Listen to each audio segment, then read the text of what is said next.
Bismillahirrahmanirrahim. Bismillahirrahmanirrahim. I'm Muhammad Rahman from Pakistan. Now, in previous video, we study about photosynthesis.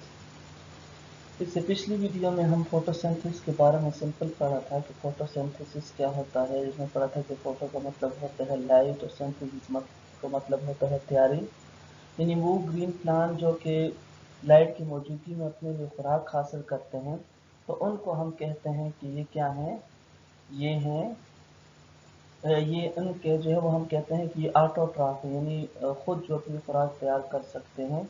और ख़ुद खुराक को तैयार करने के लिए फिर उनको जो है वो उन ग्रीन पिगमेंट की ज़रूरत होती है जिनके ज़रिए से फोटोसिंथेसिस का अमल होता है।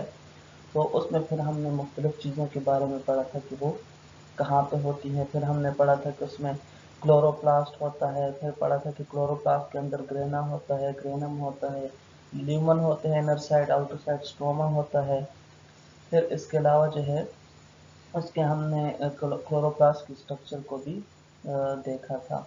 उसके बाद फिर हमने पढ़ा था कि फोटोसिस्टम 2 क्या होता है, फोटोसिस्टम 1 क्या होता है, फोटोसिस्टम 2 का रिएक्शन सेंटर जो है वो 680 नैनोमीटर क्यों होता है, क्योंकि उनका जो है वो 680 नैनोमीटर की लाइट जो है उसको क्या करते हैं, एब्जॉर्ब करते हैं। फिर उसके बाद हमने पढ़ा था कि फोटोसिस्टम 1 क्या होता है। फिर फोटोसिस्टम 1 के अंदर जो है वो हमने पढ़ा था उसका रिएक्शन सेंटर भी 700 होता है, क्योंकि वो जो है 700 नैनोमीटर की लाइट को जो है वो एब्जॉर्ब करते हैं जो सनलाइट से आती है।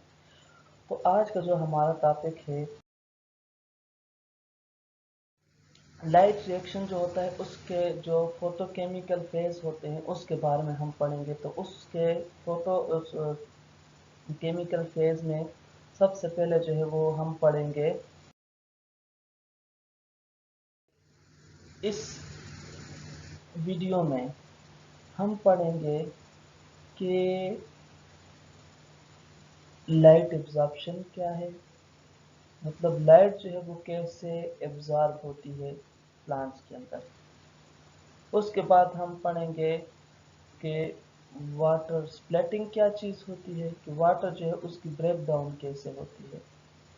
फिर उसके बाद हम पढ़ेंगे कि ऑक्सीजन जो है उसकी ऑक्सीजन जो है उसकी वो कैसे रिलीज होती है प्लांट से। फिर उसके बाद हम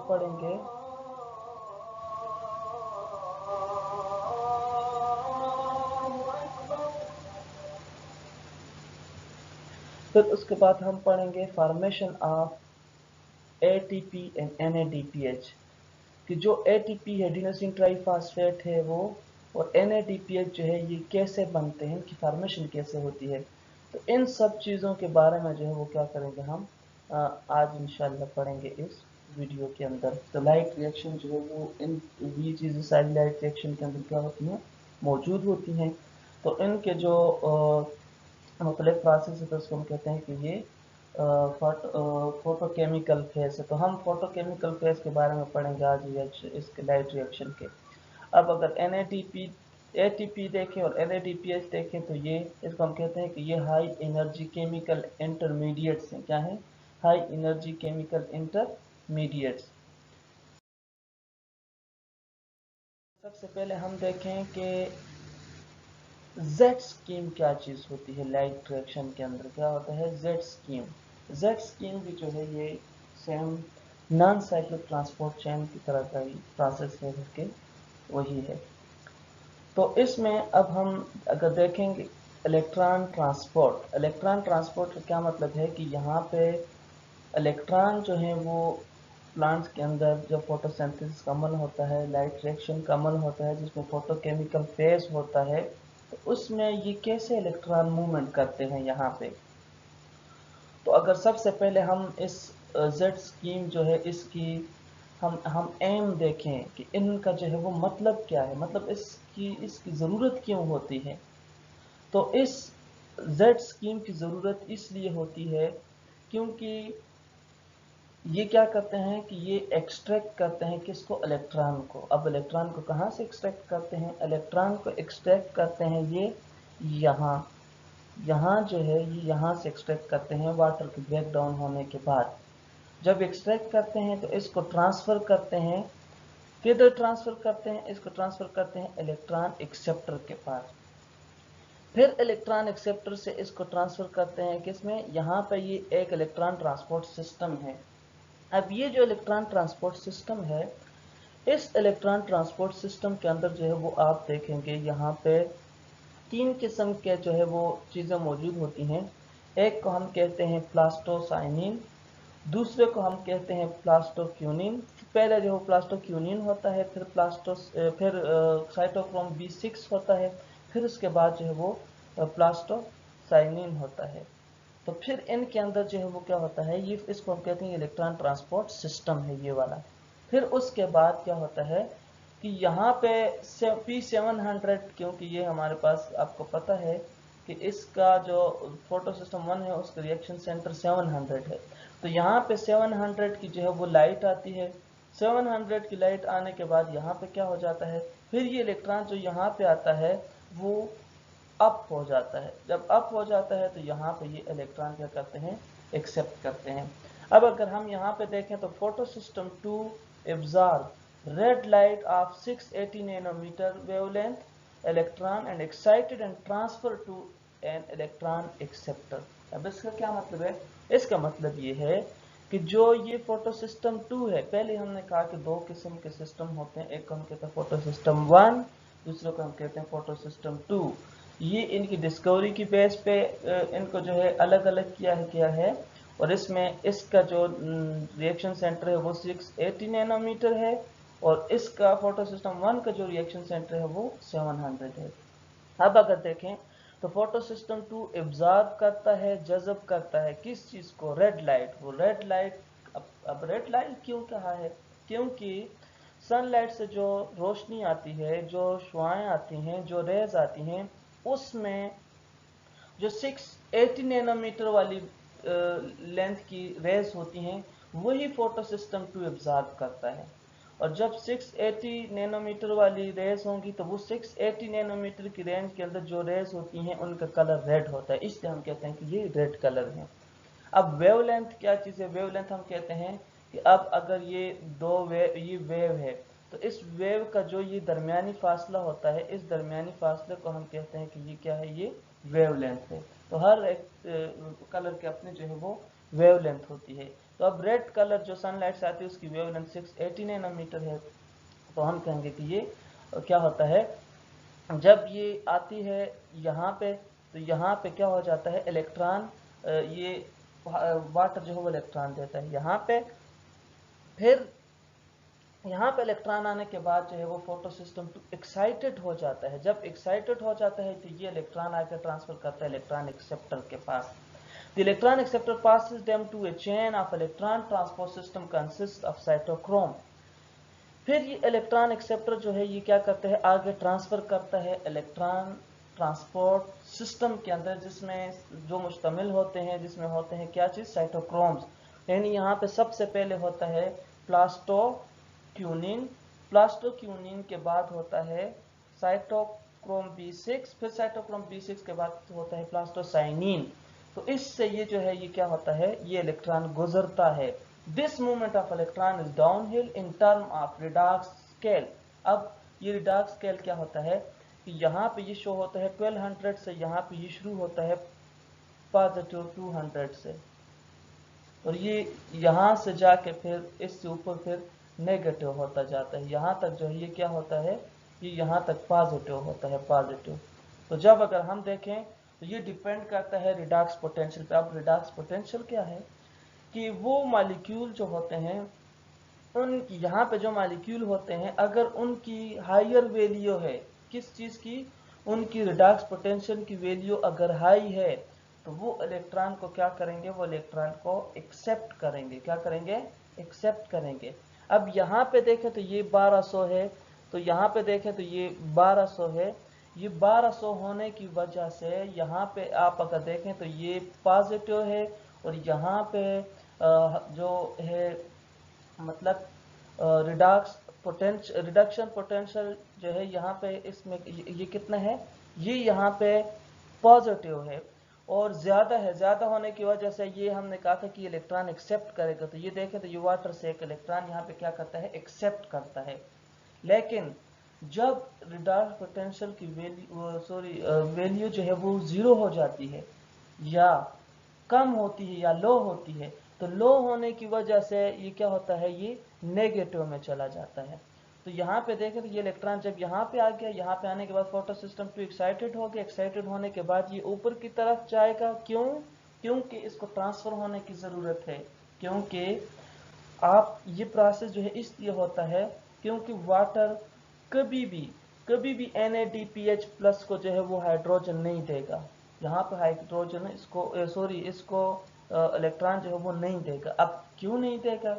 इसलिए क्योंकि वाटर यहाँ पे है और NaDPH यहाँ पे है। आप यहाँ पे देखें तो ये नेगेटिव है और यहाँ पे देखें तो ये पॉजिटिव है। इनका आपस में बहुत ज्यादा डिफरेंस है। किस चीज का डिफरेंस है?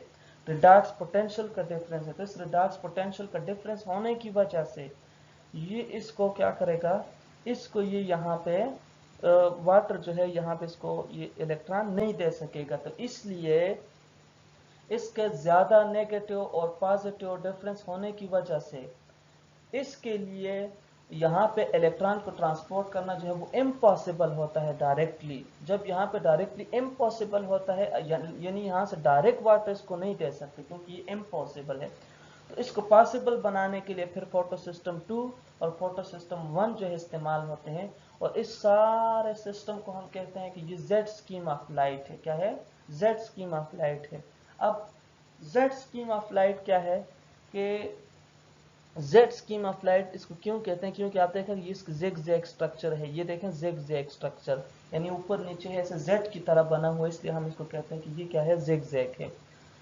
The movement of electron is downhill in term of redox potential का। तो ये आपको मैंने बता दिया कि ये डाउन स्केल में जो है वो रिडाक्स पोटेंशियल के स्केल में जो है ये क्या करेगा, ये मूवमेंट करेगा पॉजिटिव से नेगेटिव की तरफ। पॉजिटिव इलेक्ट्रॉन एक्सेप्ट करेगा।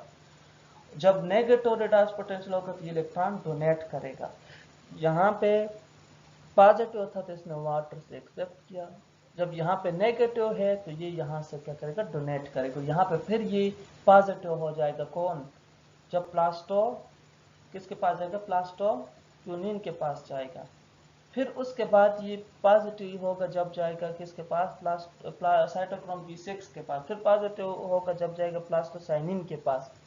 और जब इलेक्ट्रॉन यहाँ पे पहुंचेगा, कहाँ पे, फोटो सिस्टम 1 में, और यहाँ पे लाइट पड़ेगी। लाइट पड़ने की वजह से फिर यहाँ पे एनर्जी आएगी और फिर जो है ये मूवमेंट करेगा ऊपर की तरफ। क्योंकि यहाँ पे फिर पॉजिटिव है तो ये ऊपर क्या हो जाएगा, नेगेटिव की तरफ ऊपर जाएगा। जब यहाँ पे जाएगा तो ये इस नेगेटिव तक पहुंच जाएगा और यहाँ पे रिडक्शन नेगेटिव है तो यहाँ पे ये NaDPH प्लस और NaDP प्लस तक पहुंच जाएगा। उसके बाद electron are transfer to the pigment of photo system 1। फिर ये इलेक्ट्रॉन यहाँ से इलेक्ट्रॉन ट्रांसपोर्ट सिस्टम से यानी प्लास्टोक्यूनिन से, साइटोक्रोम B6 से और प्लास्टोसाइनिन से ट्रांसफर होता हुआ ये फोटो सिस्टम 1 में क्या होगा, electron transport simultaneously electron in photosystem 1 are also excited when they receive red light of 700 nanometer। अब ये जो फोटो सिस्टम 1 का रिएक्शन सेंटर है, इसकी जो रिएक्शन सेंटर है ये 700 है। अब 700 क्यों है? क्योंकि ये 700 नैनोमीटर की लाइट जो सनलाइट से आती है उसको ऑब्जर्व करता है और इसका कलर भी क्या होता है, रेड होता है। क्योंकि इस वेवलेंथ की जो रेज आती है उनका कलर रेड होता है। And we are transfer to another acceptor molecule having greater redox potential. फिर क्या होता है कि ये ट्रांसफर करता है एक और मॉलिक्यूल को, तो उसका अलग जो है वो क्या होता है, पॉजिटिव, मतलब कि उसका रिडक्शन जो है वो क्या होता है, वो ज्यादा होता है। These electron are move down hill to molecule of NaDPH। फिर जब ये पॉजिटिव से ऊपर की तरफ जाएगा, यानी यहाँ पे इसकी जो है आप देखें तो यहाँ पे हमने कहा था कि ये पॉजिटिव है तो यहाँ पे रिडक्शन जो है वो ज्यादा है, यहाँ पे कम है। तो ये एक्सेप्ट करेगा। इसने एक्सेप्ट किया। इसने जब यहाँ पे इलेक्ट्रॉन एक्सेप्टर तक मूवमेंट की तो यहाँ पे ये क्या है, नेगेटिव है। तो नेगेटिव होने की वजह से ये डोनेट करेगा। जब डोनेट करेगा तो ये NaDP प्लस को देगा तो यहाँ पे ये NaDPH प्लस बन जाएगा। और इससे पहले यहाँ पे फोटो सिस्टम 2 में जो है वो ADP से एडिनोसिन ट्राई फास्फेट बन जाएगा। उसके बाद these electrons are moved downhill to molecule of NADP plus. As a result, NADP is reduced to NADPH. जब ये मॉलिक्यूल यहाँ तक पहुँच जाएगा तो इसके रिजल्ट में ये NADP प्लस और NADPH प्लस H प्लस बन जाएगा। यहाँ पे आपको कहा कि वाटर डायरेक्ट नहीं कर सकता था, तो यहाँ पे फोटो सिस्टम 2 और फोटो सिस्टम 1 इनके अंदर क्या हो गए, इन्वॉल्व हो गए। किस लिए? एक इलेक्ट्रॉन देने के लिए, आयन देने के लिए, किसको? NADP प्लस को NADPH बनाने के लिए। Transfer of electron from photosystem 2 to photosystem 1 and finally downhill to NADP plus is called the Z scheme. अब ये जो सारा प्रोसेस हुआ, लाइट यहाँ पे आई, रिडक्स रिडक्शन यहाँ पे ज्यादा था, फिर ऊपर कम हो गया, फिर यहाँ पे ज्यादा हो गया, फिर कम हो गया और NADP तक H पहुंच गया, इलेक्ट्रॉन पहुंच गया। तो ये जो शेप बनी, ये zigzag बनी, Z शेप बनी, इसलिए हम इसको कहते हैं ये Z स्कीम है। Due to its zigzag shape, the shape is formed when all the carriers are placed in sequence or on a redox potential scale. That is called Z scheme light reaction. अगर हम देखें तो यह है splitting of water फाइटोलाइसिस। तो फाइटोलाइसिस क्या होता है कि water splitting complex in photosystem 2 is located on the inner side of the thylakoid membrane. जो थाइलाकाइड मेम्ब्रेन होते हैं जिसके अंदर ग्रेना, स्ट्रोमा, ल्यूमन होते हैं, उन थाइलाकाइड मेम्ब्रेन के अंदर क्या होता है, जिसके साथ जो है वो ये सारे स्ट्रोमा, ग्रेना और ग्रेम मौजूद होते हैं, किसके अंदर? क्लोरोप्लास्ट के अंदर। तो वहां पे ये वाटर, ये देखें तो यहाँ पे स्प्लिट हो रहा है, स्प्लिट होने की वजह से इसकी ब्रेक डाउन हो रही है, ब्रेक डाउन होने की वजह से यहाँ से oxygen as a bio product निकल रहा है और एक इलेक्ट्रॉन ये दे रहा है फोटोसिस्टम 2 को। इसी की वजह से ये मूवमेंट करके यहाँ पे NADPH प्लस H प्लस बना देता है। So photosystem 1 can supply electron continuously by replacing electron from water splitting. यहाँ पे जब इलेक्ट्रॉन की कमी आती है, क्योंकि यहाँ पे इसने इलेक्ट्रॉन दिया तो वो आगे वापस नहीं आया, वो NADPH ने ले लिया। अब यहाँ पे उसको कमी को पूरा करने के लिए जरूरत है, तो वो जरूरत कौन पूरा करता है? वो वाटर के ब्रेक डाउन होने की वजह से वो जरूरत पूरी हो जाती है।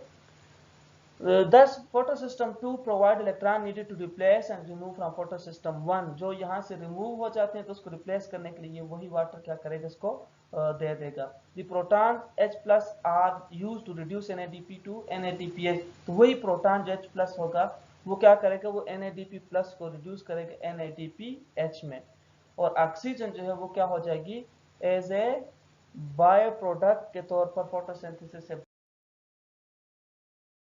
इंशाल्लाह नेक्स्ट वीडियो में हम पढ़ेंगे कि फोटोफॉस्फोरिलेशन क्या होता है, नॉन साइक्लिक क्या होता है और साइक्लिक इलेक्ट्रॉन ट्रांसपोर्ट चेन क्या होता है। थैंक यू, अल्लाह हाफिज, बाय बाय।